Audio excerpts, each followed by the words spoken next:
Millionaire banker drops briefcase at train station. Opens to find his father's last letter. New York City, 2023. Lawrence Mitchell, a 48-year-old investment banker and founding partner at Apex Capital, was rushing through Grand Central Terminal during the morning commute when his Italian leather briefcase slipped from his grasp and scattered its contents across the polished marble floor. As Lawrence knelt to gather his belongings, a weathered envelope slid from a hidden compartment in his briefcase, a compartment he didn't even know existed. The yellowed envelope bore his name in a handwriting he hadn't seen in 2 decades, his father's distinctive script. Lawrence turned the envelope over, his hands suddenly unsteady. It was sealed, never opened, with a date written in the corner. March 15, 2003, the day before his father's unexpected death. A final message that had somehow remained hidden for 20 years in a briefcase Lawrence used every day. All around him, New York's financial elite rushed toward Wall Street, oblivious to the man frozen in time at the center of the terminal, holding a letter that should have been impossible. This is the extraordinary story of how the past found its way back to one of Wall Street's most powerful men, and how a hidden message changed everything he thought he knew about success, family, and the price of ambition. If you're fascinated by stories of fate, fortune, and the unexpected discoveries that change our understanding of the past, make sure to subscribe now and give this video a like. Join our community for more remarkable true stories of how lives can change in an instant. To the financial world, Lawrence Mitchell was a legend. His hedge fund, Apex Capital, had consistently outperformed the market through 3 recessions. His ability to predict market movements seemed almost supernatural, earning him the nickname, the algorithm, among his peers. Lawrence's office occupied the 58th floor of a gleaming skyscraper with sweeping views of Manhattan. The space was meticulously designed, minimalist, featuring only shades of white, black, and steel gray. No family photos adorned his desk, no personal mementos cluttered his shelves. Only awards, financial charts, and a single large painting by a renowned abstract artist that most visitors found unsettling. His typical day started at 4:30 a.m. with a pre-market analysis and ended well past midnight. His calendar was managed, down to 5-minute increments. His meals were prepared by a personal chef, according to a nutritionist's strict guidelines for optimal brain function. Even his rare social appearances were strategically selected for networking value. In profile pieces, journalists often remarked on Lawrence's precision, how he spoke in complete, carefully constructed sentences, how he never seemed to waste a movement or a word. Mitchell approaches human interaction like a mathematical equation to be solved, wrote the Wall Street Journal in their most recent feature. What these profiles never captured was how deliberately Lawrence had constructed this persona. How methodically he had erased any trace of the boy from South Boston who had grown up in the chaotic household of a gambling-addicted father and a chronically ill mother. The boy who had sworn he would never leave his financial future to chance. For 20 years, Lawrence had risen each morning and put on his persona like his tailored suit, a protective layer between himself and the messy unpredictability of human experience. But as he stared at the envelope in his hands, that carefully maintained barrier began to crack. South Boston, 1990s. Before the corner office and the hedge fund, Lawrence Mitchell was just Larry, the son of Jack Mitchell, one of Southie's most notorious gamblers. Jack Mitchell was a paradox, a brilliant mathematician who could calculate odds in his head faster than a computer, yet couldn't stop betting even when the math told him to walk away. His systems were legendary in Boston's underground gambling circles. Sometimes they worked, bringing weeks of prosperity to the small apartment he shared with his son and his chronically ill wife, Margaret. But inevitably, Jack's compulsion would override his calculations. The money would disappear, the creditors would come knocking, and young Larry would watch his father transform from a charismatic genius into a desperate man, promising that his next system was foolproof. During the good times, Jack taught Larry everything he knew: probability theory, statistical analysis, pattern recognition. They would sit at the kitchen table covered in notebooks filled with numbers, Jack explaining how markets were just another form of gambling, but with better odds if you understood the systems. "Remember, Larry," Jack would say, his eyes alight, "with the thrill of numbers, in chaos there are patterns, in randomness there is order. You just need to see what others don't." When Larry was accepted to MIT on a mathematics scholarship, Jack had been sober for nearly a year, his longest stretch. The night before Larry left for college, Jack had taken him to a small restaurant by the harbor. "I'm proud of you," Jack had said, uncharacteristically serious. "You're taking the best parts of my brain and none of my demons." He had pressed a worn leather briefcase into Larry's hands. "My father gave this to me when I started at Boston College, before I dropped out. It's the only thing of value I have to give you." 3 years later, while Lawrence was studying financial models at MIT, Jack Mitchell placed a massive bet on a sure thing, using money he had borrowed from the wrong people. When the bet failed, he disappeared. 3 days later, his body was found in Boston Harbor. At the funeral, Lawrence had made 2 promises to himself. He would take care of his mother until she passed, and he would never, ever gamble. He would use his father's gift for numbers, but apply it with discipline his father never had. The day after the funeral, Lawrence Mitchell legally changed his name from Larry to Lawrence, cut all ties with South Boston, and began constructing the persona that would eventually make him millions. Back in present-day Grand Central, Lawrence found an empty bench away from the main concourse.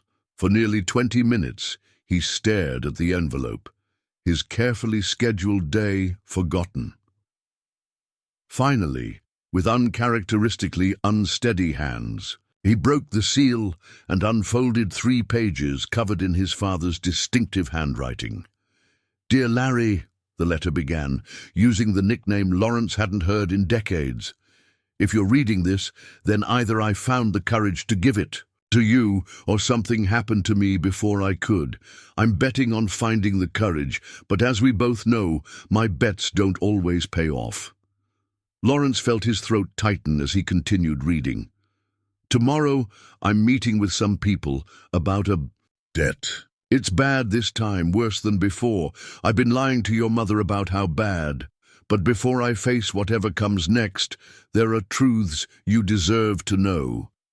The letter detailed how Jack had secretly been diagnosed with bipolar disorder years earlier, but had stopped taking his medication because it dulled his edge when calculating odds.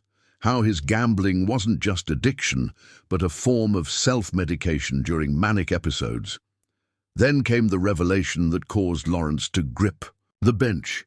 "Your success isn't accidental, son. Since you left for MIT, I've been investing a portion of my winnings, the portion I managed not to lose again. Small amounts in companies and funds based on the same patterns I taught you to see. It's not much, but it's in an account at first. Boston, account number 832941. The password is your mother's maiden name plus the day you left for college." Lawrence stared at the account number, a cold realization washing over him. It was the same account that had provided his seed money for Apex Capital, money he had always believed came from a small inheritance from his mother's sister. The money that had launched his entire career. The final page of the letter contained words that seemed to reach across time. "I've watched you creating your new self from afar, becoming Lawrence instead of Larry. I understand why. You want nothing to do with my chaos. But remember this, the same brain that made me a gambler made you a financial genius. The difference isn't in our abilities, but in how we use them. My biggest regret isn't the money I've lost or even the pain I've caused. It's that somewhere along the way, I stopped seeing people as people and started seeing them as variables in an equation. Don't make that mistake, Larry. Numbers are meant to serve life, not replace it. I love you. I'm proud of the man you're becoming, and I'm sorry. Dad. Lawrence folded the letter carefully and looked up at the magnificent celestial ceiling of Grand Central Terminal. Commuters rushed past, each locked in their own private universe, just as he had been minutes earlier. The irony wasn't lost on him. He had spent 20 years running from his father's legacy, only to discover he had been carrying it with him all along, literally in the briefcase that had started his journey, and figuratively in every calculation, every market prediction, every risk assessment. For 3 days following his discovery in Grand Central, Lawrence Mitchell disappeared. His executive assistant cancelled meetings. His traders were instructed to maintain current positions. His absence from the trading floor sparked rumors throughout Wall Street. In reality, Lawrence had taken the train to Boston, checking into a hotel under his original name, Larry Mitchell. For the first time in decades, he walked the streets of South Boston, visiting the apartment building where he grew up, now gentrified beyond recognition. He found his mother's grave, which he had not visited since her funeral 5 years earlier. Beside it was his father's marker, smaller and more weathered. Lawrence placed a hand on each stone, feeling the strange symmetry of their permanent proximity, together in death as they rarely had been in life. On the 3rd day, Lawrence visited the First Boston Bank and requested access to the account records for the seed money. What he discovered challenged everything he thought he knew about his father. The account hadn't been funded by gambling winnings as the letter suggested. Instead, it contained modest but consistent deposits from a job Jack Mitchell had taken. As a night janitor at MIT, starting the same month, Lawrence had begun his studies there. His father had been secretly working in the same buildings where Lawrence attended classes, depositing his earnings into the account that would eventually fund his son's future. Among the bank records was a note Jack had left with the account manager to be given to Lawrence if he ever inquired. The best system isn't about beating the odds, it's about changing them for someone else. Lawrence returned to New York with a clarity he hadn't felt in years. The morning after his return, he called an emergency meeting of Apex Capital's executive team. 6 months after discovering his father's letter, Lawrence Mitchell announced a restructuring of Apex Capital that shocked Wall Street.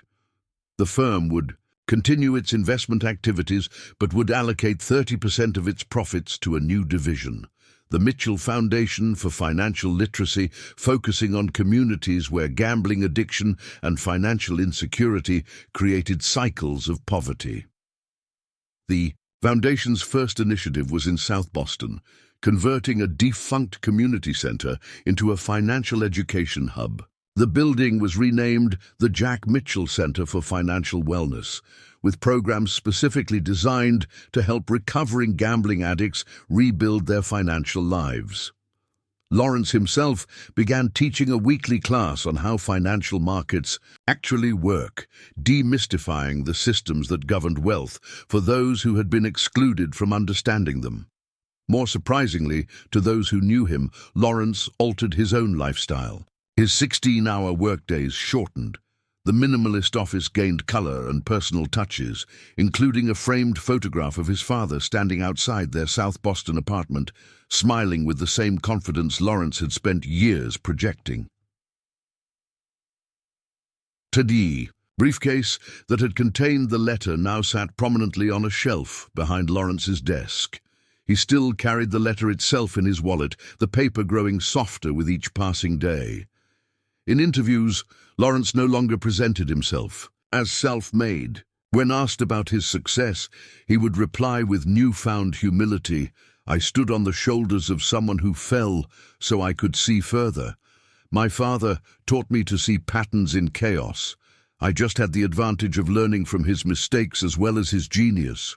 Most meaningful to Lawrence was the new relationship he developed with risk, where once he had approached it as something to be controlled through mathematical precision, he now understood it as his father had, a necessary element of living, fully in an unpredictable world. Sometimes the greatest inheritance isn't money or property, but the lessons hidden in another's struggles. And sometimes the most valuable letter of instruction arrives exactly when we're ready to read it, even if that's 20 years after it was written.